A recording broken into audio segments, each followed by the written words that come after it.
tolowoozanga mukulembeze nga mwesigwa bw'olabanga nga sitegerera ku levo yo tondeteranga ebintu byo.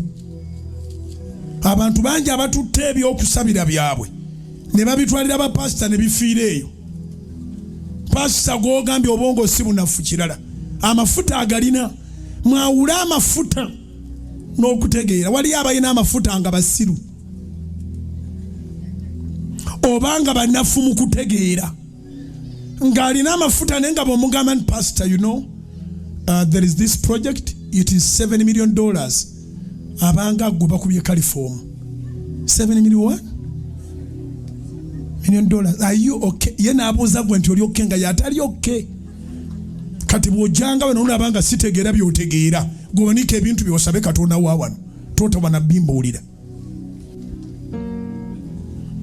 Akigambye Mika 7:5 akugambye temulowoozanga mukulembeze nga mwesigwa.